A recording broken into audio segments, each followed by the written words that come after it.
দুটি বাসের মুখোমুখি সংঘর্ষ, আহত বহু। ঘটনাটি ঘটেছে পূর্ব বর্ধমান জেলার বর্ধমানের আলমপুর এলাকায়। সূত্রে মারফত জানা যায় দুটি বাসের রেষারেষির কারণে এই দুর্ঘটনাটি ঘটেছে। একটি বাসের চালক মদ্যপ অবস্থায় থাকার অভিযোগ করেছেন যাত্রীরা। আহত ব্যক্তিদের চিকিৎসার জন্য বর্ধমান মেডিকেল কলেজ হসপিটালে নিয়ে আসা হয়। একটি গুসকরা রুটের বাস, অপর বাসটি ইলামবাজার রুটের বাস। দ্রুতগতিতে যাবার সময় দুটি বাসে মুখোমুখি সংঘর্ষ হয়। প্রত্যক্ষদর্শীরা ছুটে এসে আহত ব্যক্তিদের তড়িঘড়ি উদ্ধার করে বর্ধমান মেডিকেল কলেজ হাসপাতালে পাঠান। ঘটনার খবর পেয়ে দেওয়ানদিঘি থানার পুলিশ ও বর্ধমান সদর থানার পুলিশ এসে উপস্থিত হন। আহতদের উদ্ধার করে একটি বাসে করে বর্ধমান হসপিটালে চিকিৎসার জন্য পাঠানো হয়। ঘটনার চাঞ্চল্য ছড়িয়েছে এলাকায়। একটা ছেড়ে বেশ ভালোই যাচ্ছিলাম আমরা একসঙ্গে। দিঘির পাড়টা বলতে টালিত গেটটা পার হয়ে আর কি, যে দিঘির পাড়টা আছে ওই দিঘির পাড় দিয়ে আমরা যাচ্ছিলাম। আর একটা বাস ছিল আগে, একটা তোমার ঘোতা না কি ছিল আর কি, ওকে ওভারটেক করছিল, হালকা হালকা বৃষ্টি পড়ছিল, ঠিক আছে। আর ও পাশে সেমতুনপুরে, আর সামনে থেকে একটা মার্সিবাদ বাস আসছিল, ঠিক আছে। মার্সিবাদ বাসটা যখনই আসছে আমরা সবাই বললাম যে ওভারটেক করতে হবে না, আপনি পারবেন না।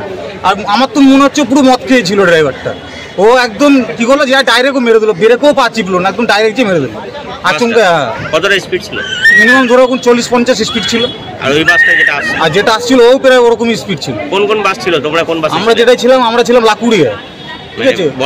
বর্ধমান থেকে আমরা যাচ্ছিলাম। কোথায় যাচ্ছিলাম? লাকুড়িয়া বাসটাই ছিলাম আর কি। তোমার ওইটা বাসটার নাম হচ্ছে, ওটা হচ্ছে তোমার এই আউসগ্রাম হয়ে যাবে, মানে বর্ধমান আউসগ্রাম। আর যে বাসটা আসছিল ওটা হচ্ছে ইলামবাজার ভেদিয়া বর্ধমান, ঠিক আছে। ওই বাসটার কোনো দোষ নেই, দোষ হচ্ছে আমরা যেটাই ছিলাম। তোমাদের বাসটা কি বাস? আমার বাসটার নাম হচ্ছে লাকুড়িয়া। কতজন ছিল তোমাদের বাসে? আমাদের বাসে মিনিমাম 150-র উপরে লোক ছিল। আর পুরো ট্যাপ দাঁড়ানোর জায়গা নেই আর কি, এত ভিড় ছিল। ছাদে ছিল না, ছাদ তো এখন নেই, ভিতরেই ছিল। আর ওই বাসটাও যে আসছিল ওই বাসটারও অনেক লোক ছিল। দিয়ে হঠাৎ কি হয়? হঠাৎ অ্যাক্সিডেন্ট হয় দুটো বাসের সামনাসামনি। ঠিক কোন ঘন্টা করে হয়েছিল এটা? পুরো আলমপুর, আর আলমপুরটা ঢোকার একটু আগে। আলমপুর টালিত গেট পেরিয়ে আলমপুর টালিত গেট পার হয়ে দিঘির পার হয়ে আলমপুর ঢোকার আগে একটু মুখোমুখির জায়গায় হয়েছে। আমি আর বলতে পারছি না আমার কতজন আহত হয়েছে? আহত মিনিমাম ধরে রাখুন 200-300 তো বটেই। আমি মনোভাব এক একটা বাসে 300 জন মোট ছিল, দুটো বাসে 300 জনের মতন আহত আছে। কেউ মারা গেছে বলে মনে হয় আপনার? মারা যাবে তো বটেই, যেরকমভাবে হয়েছে। অনেকজনের মাথা ফ্র্যাকচার হয়ে গেছে, একজনের তো দেখলাম মাথাটা এখান থেকে অর্ধেক বেরিয়ে গেছে। মারা যেতেও পারে, কী করে বলবো, আমি তো কিছু এখন বলতে পারছি না। এইটুকু বলবো, আমার বুকে ব্যথা। কি নাম তোমার? আমার নাম অমিত দাস। কোথায় বাড়ি? আমার বাড়ি হচ্ছে শিবদে কলোনি, 1 নম্বর ঝর্ণা কলোনি।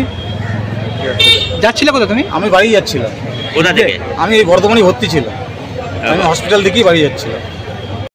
বলো। বর্ধমান থেকে আসার পথে একটা বাস এইদিকে যাচ্ছিল, আর গুসকরা থেকে বর্ধমান যাওয়ার গাড়ি। আস্তে আস্তে তখন রেসারেসি হতে তখন সামনাসামনি মেরেছে। যখন অ্যাক্সিডেন্ট হয়ে যাওয়ার পর তখন আমরা আলমপুর গ্রামের সব অনেক ছেলেপেলে এসেছিলো, তারা সাহায্য করেছে। প্রায় 70-80 জনকে হসপিটালে ভর্তি করে দিয়েছে। না, হ্যাঁ সব আহত, দুটো বাসেরই।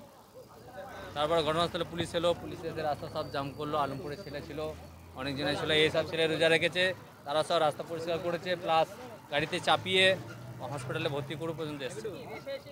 হ্যাঁ রেসারেসি হয়েছে, ও বৃষ্টি ছিল না সে সময়। এটা আলমপুর।